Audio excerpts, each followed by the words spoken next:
Nepal, the birthplace of Buddhism. A magical and mysterious land in which legends such as the fabled Shangri-La and the elusive Yeti have dominated culture for generations. But a new story has emerged. One that is being seen as a modern miracle, something only possible through the spiritual power of Buddhism. It's a phenomenon that people draw great pride and inspiration from here. Bamjan, a 15-year-old boy, has been meditating in dense jungle without food or water for 10 months.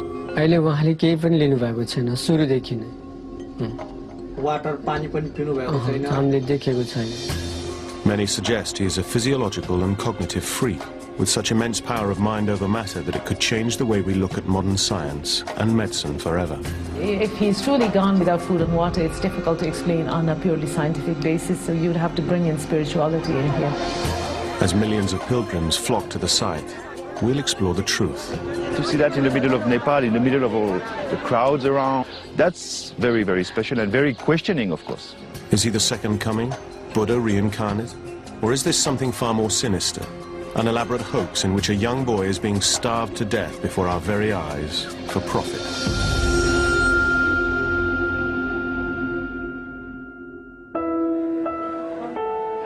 Many people fast for religious or health reasons for short periods of time, but they never reject all sustenance. The longest a person can go without food has been documented as being around 2.5 months before you die of starvation. In an open environment, breathing normally with warm air surrounding you without any fluid at all, you would last between 4, perhaps 5 days.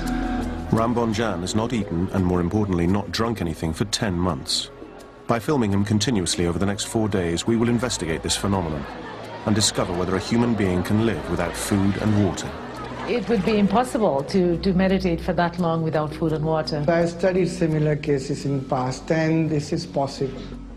Through his deep meditation, he's gone into a hibernating state, and he is living on spiritual energy.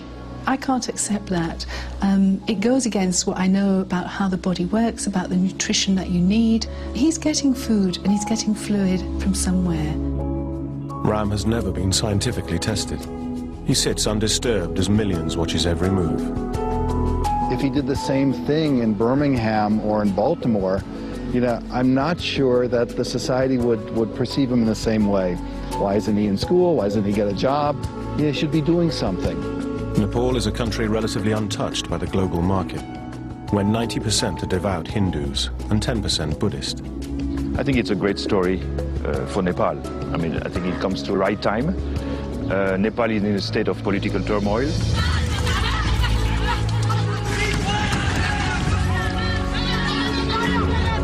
So I think it's very interesting that all of a sudden there is this birth of a myth in front of our eyes, just starting.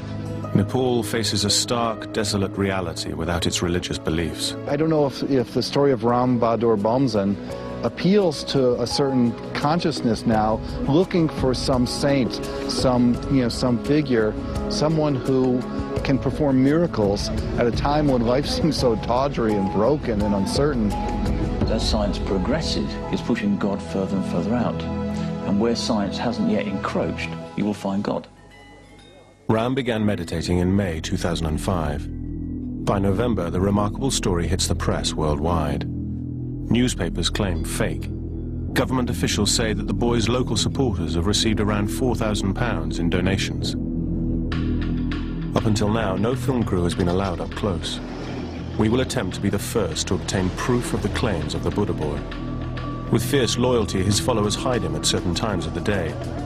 This has drawn suspicion, but who are these followers, and what are their motives? What has happened is that because of the people who've started coming in, it's turned into a kind of a circus.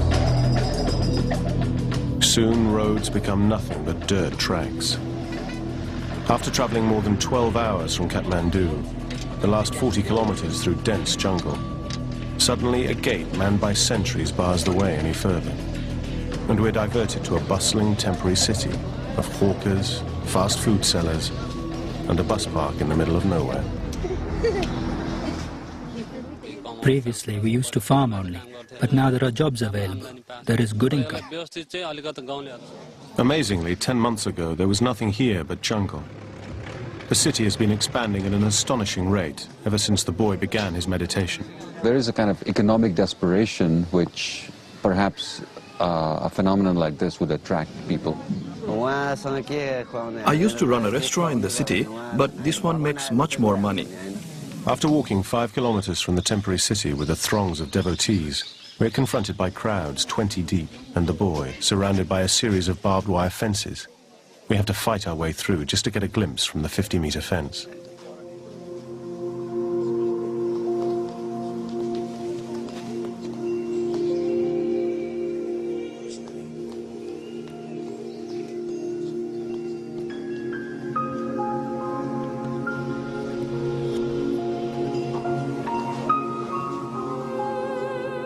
People have come from far and wide.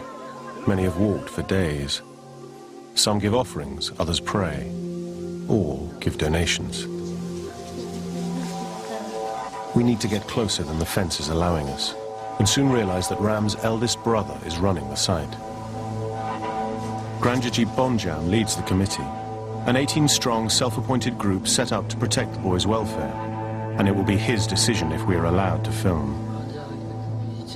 Today I'm busy. Maybe tomorrow is a good day. Finally, he lets us film inside the 50-meter boundary.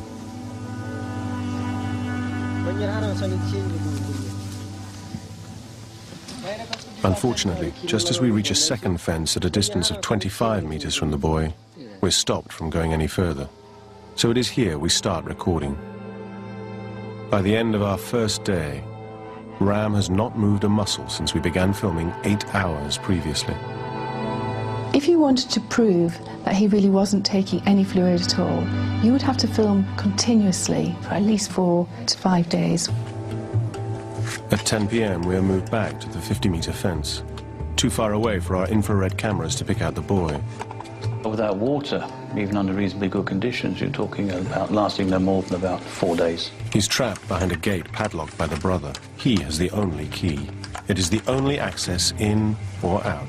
By staying at the site and continually filming, we hope to find some clues to support Buddha Boy's remarkable claim. In Nepal, Ram Bamjan, a 15-year-old boy, has been meditating in a hollow of a tree for 10 months. He plans to continue for 6 years.